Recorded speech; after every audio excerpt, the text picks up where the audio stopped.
Nick. I'm Matt, and we're Insufficient. Hola, Matthew. ¿Cómo está? Muy bien. Oh, how you doing, buddy? Good, man. Good. On this Monday morning. Oh, my God. Of the great thaw. Daylight savings has begun. Thaw. That's what we call it here. Winter is over. Winterfell has now turned green. Is it later than you think, or is it... Yeah, it's later than you think. I feel like it's later than you think. We're about to run into 63 today, 68 on Tuesday. I'll take that. Then it starts to drop back down again. So this might be a fluke. Son of a bitch. I know it still could snow a fair amount. Don't say that. I'm just being honest. This is what it is. Matt, let me tell you something. As you know, and some of our friends out there know, your boy was on vacation last week, and I took more of a vacation than just leaving my house. Okay. I kind of left all of social media for the first... Didn't. No, you didn't. No, you posted. I did. Yes, I posted, but I didn't absorb. That's great. Why would there's no reason to ever absorb when you're in Disney World? That's not true. When you're on vacation, you sit down, you open, you scroll. No, not me. Not you? Not me. No, it was great. It was really weird. Last week seemed really long. People commented, they're like, why don't you branch off and do a Disney podcast? Well, I'll tell you why we're not going to do a Disney podcast.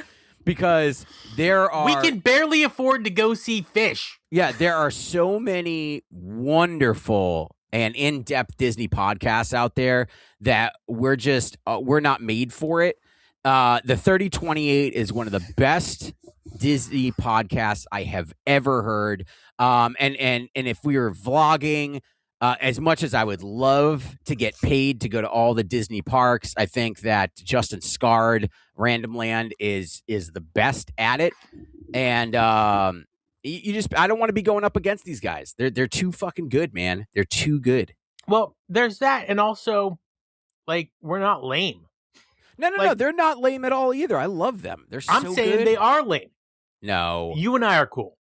You have a band. No, you don't know. Yeah, Justin used to tour in a punk band, man. And what? Not only that, but he was one of the first Disney vloggers ever. Yeah. And dude, you got to check out Justin. Like the fact that you don't watch him before you go on a Disney trip to get yourself jazzed is beyond me. I only listen to non-Phish podcasts. It's good.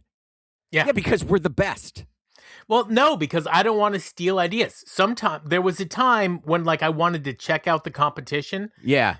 And so I listened, and it's interesting, but it's and the good news was it's nothing like what we do, which is basically just this. And so but I couldn't listen. Could you listen to 20 tweezers and then talk about 20 tweezers with me for 2 hours? Yeah, depending on which versions they are. Yeah, we could sit and do that. No, I could not do that. I would not listen to 20 different tweezers and then rate them and then talk about it. That seems like so anti what we do to me. Right? It would be like if Phish played tweezer every night. I know they play it almost every night. But just why I always continue to say shelve the motherfucker. Actually, I feel like they didn't play it in Mexico, did they? Maybe they did. I feel like they might have. No, I think they didn't play it because they definitely played it New Year's Eve. Yeah, they did play it New Year's Eve. But I think that these other podcasts out there, it's just so boring. That's mean. So boring, dude. I mean, they spend all this time putting this stuff together, and you're boring. You just boring personalities. Nick and I are on fire all the time. We torch that crack, and then we come on the old microphone. Actually, This podcast has been boring. I can't believe people are still listening. Well, listen, we've got a month and a half before Sphere shows. Oh man, I'm nervous. I think, for the Sphere shows, so is Phish playing the Sphere, would you say it's some would say it's the most mind-blowing thing Phish has ever done. I would say it's the worst thing they've ever done. Well, okay, what I like about it is a couple episodes back, we were talking about how Phish doesn't take chances anymore and they kind of live in a comfort zone. And so I think that going to the Sphere is definitely out of their comfort zone. They don't have Cooter. They've got a completely different setup. Like, they are the main focus, but there's this giant sphere behind them, which is also part of the attraction. So it's really kind of a bizarre experience for them. Well, so I would say a little bit that Phish has always been about imagination, not necessarily spectacle. You know, a classic Phish environments like glow stick wars, minimal stage production, your brain sort of filling in the blanks during the visual jam. And that's, I think, what we like about that. Like, yes, do they have Cooter? They do. But there's so much empty space within those lights, too, where you can, things kind of play with your eyes and you can make up shapes and stuff like that. You're letting your brain do that. It's sort of like when you think about horror flicks today. They show too much. It's scarier when you don't see what the beast is, right? Like if you go back and watch the original Poltergeist, that's scary because you don't see the beast. You only know he exists. And so I think when you go to Sphere, everything is being shoved in your face. All of the visuals, all of the sound, Fishman's dick. Yeah. Like, it's getting shoved right in your face. Oh, my God. So I think that kind of, and I think we've talked about it detracts from what the Phish real element is of what they bring to the table. Yeah, I agree. But also, I find it that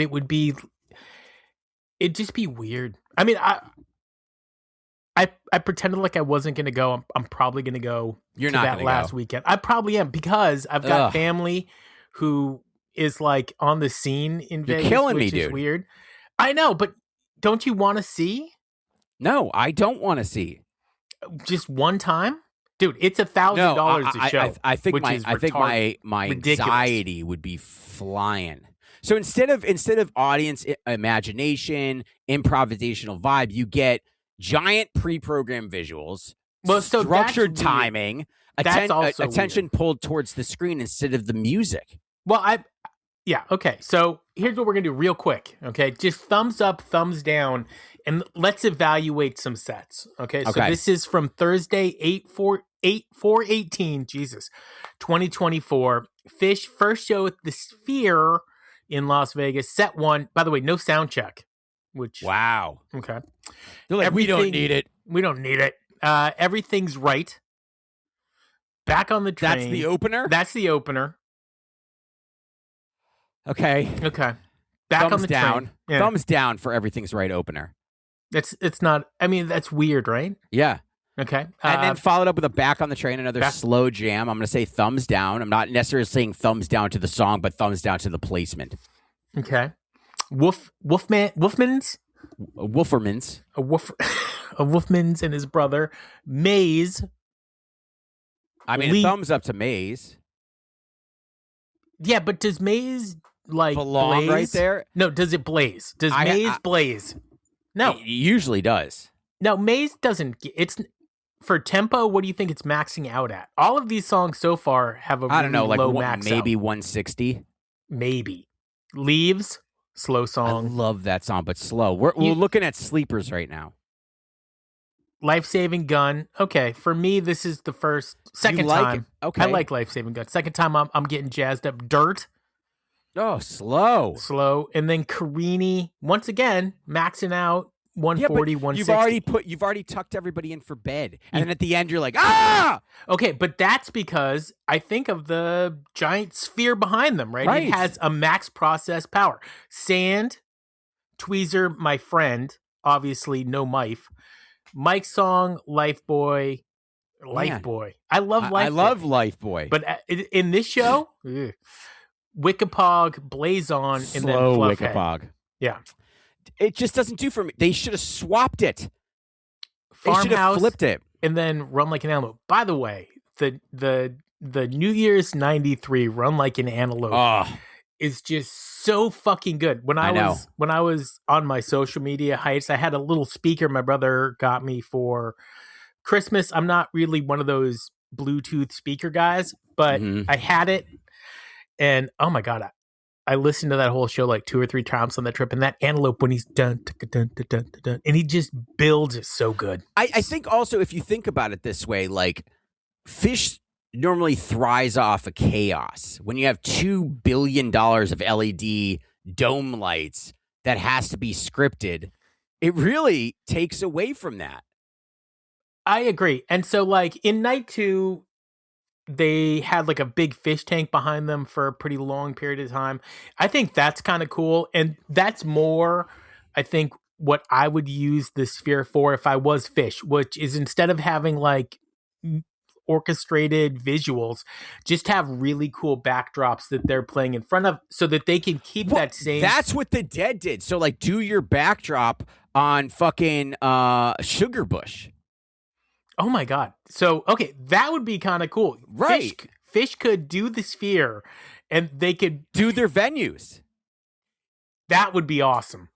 That's what you do. I would like that a lot. Red Rocks. Places they don't play anymore. Red MSG. Rocks. The Fleet Center. The Fleet Center. Yeah, dude. Like, I think that would be awesome. Yeah. That would be awesome. Like, that's like really doing something interesting. I did like one of the visuals where they took the artwork that I know that you hate, the Pollux, and they put that up there. That was kind of cool. Okay, so I've had a evolving opinion on the KP stuff. The dude is like me, just chugging coffee 24/7. Yes. He's tweaked out. Oh, he looks caffeine. tweaked. He's tweaked out on caffeine. And if you look at his art and you have the mindset of, I just drank too much coffee, I like it a lot more. What kind and as a matter of fact, you can buy his coffee. I'll plug it from, I think it's Common Ground in Vermont online. Okay. Special releases. I've bought it twice now. Dude, rocket fuel. Nice. So if you're thinking about what kind of fans are going to this, right? What are the fans that are going to a Sphere event? They're there because it's the Sphere. It's Vegas. It's expensive and it's exclusive. It's the same type of people that go to Mexico. They're like, this is an exclusive, expensive event. Can the Sphere live up to the hype of the Sphere? It doesn't. It can't.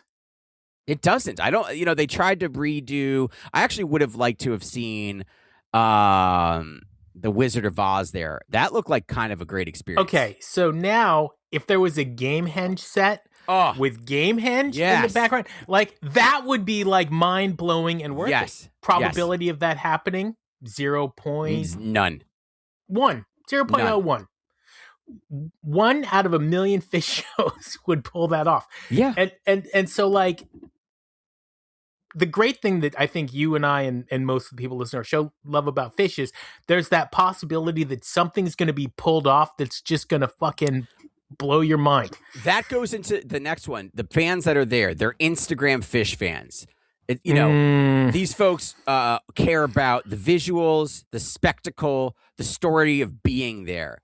They might not know a Reba jam or a Tweezer jam, but they're there just for the fucking spectacle.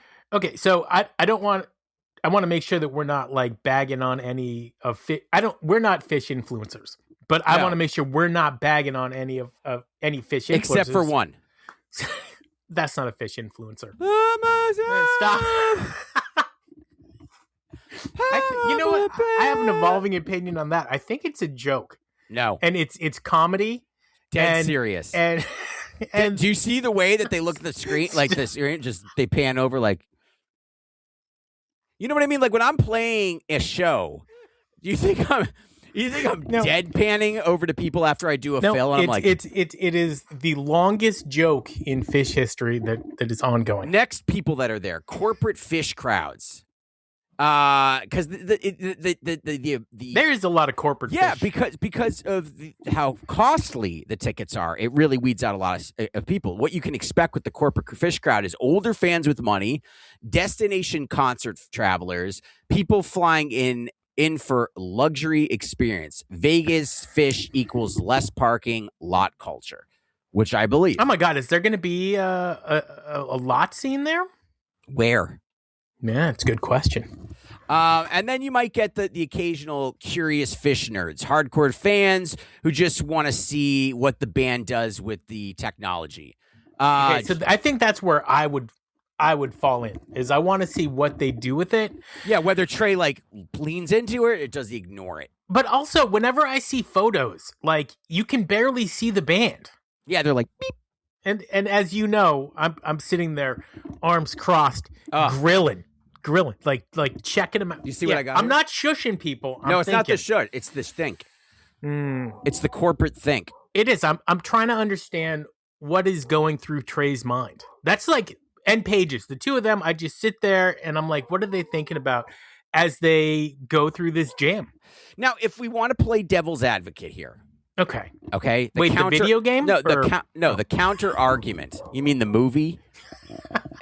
Video game? Haven't you seen that on The Simpsons? No. When he goes, let me play devil's advocate, and then he pulls out a box. Oh my God, no. He says devil's advocate. It's great. Can you guys hear my dog? Yes. So what the fuck is she doing? The counter argument might actually be brilliant. To keep the conversation sort of balanced here, Phish historically pushes concert formats. We are fair and balanced. Yes. So, for example, Big Cypress overnight set, Halloween musical costumes, drive-in jams during COVID. She's right outside my window. The Sphere could become the next evolution of immersive jam shows, potentially. They got to figure out how to unstructure the structure for them to pull it off. And by doing so, like the fish tank, that's really cool. But like if you've got too many things moving back there, or it becomes more about the backdrop than it does about the show. Except for that robot thing was cool. How the fuck did they do that? I don't know. Just to tie in Disney a little bit, right? Oh my God. So if you, for us, we have a lot of nostalgia for like the Pirates of the Caribbean, right? When the Chinese came before they opened up Shanghai Disney, and they watched it, they have no connection to the nostalgia. So they just felt like they were watching theater instead of being immersed in it. So if you go to Pirates in Shanghai, you are immersed in the story, right? You're part of the story. And so I think that there's a lot of that here. I don't know if you're really immersed in the story when you're at the Sphere. If they can do that, that's great. When you're at a Phish show, you feel like you are fully immersed. You are part of the deal. I wouldn't be surprised if there was some element of immersion with Phish at this Sphere run. What makes me think it is they're playing 3 days, taking 4 days off because the computer has to like reset or whatever. They have to blow on the cartridge. Yeah, gotta take it out, put it back in reset. Up, down, down, left, right. Yep. Left, right. BA. Circle. Select. Start. Yeah. No. Question. Is Phish at the Sphere the future of the band or the moment Phish became a Vegas residency act? No. Well, would you go see a Phish residency? Okay, I guess we could ask the listener, what type of fan do you think will dominate the Sphere crowd? If Phish was playing in one of those small hotel like amphitheaters 90 nights in a row, not in a row, but like 90 shows. Yeah. Like a real residency. Sure. I saw Rod Stewart do that. That was cool. All right. I guess we could argue the real Phish experience happens in ugly sheds and hockey arenas, not luxury tech domes. And that's how I feel about Phish. Okay, but I don't want the hockey arena in the middle of summer. No, I don't either. That's not what I'm asking for. That's not what I'm saying in this specific discussion that we're having.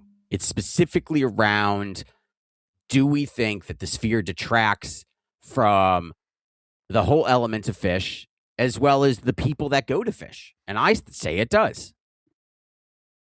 Are you for or against Phish at the Sphere? I'm against it. Not you, the listener. Yes, but we've already asked questions. You're asking mad I'm Nick. A lot of questions. Was insufficient. You know what? Man, what? That was actually, we had to shake some rust off in this episode. So I think Wednesdays is going to be better. We'd shake some rust off. Well, no, I mean, normally you and I record every 48 hours. Yeah. But since last week, we couldn't do it. We recorded everything a week ago. So 7 days of us not talking about Phish. And we didn't even talk that much last week. We didn't. Well, you were on vacation. I hate that. as you always are. I do like being on vacation. And I think we might do a segment. It's called Tuesday Tips Above the Nips. And that's where we whip it out? It's Tuesday Tips Above the Nips, baby.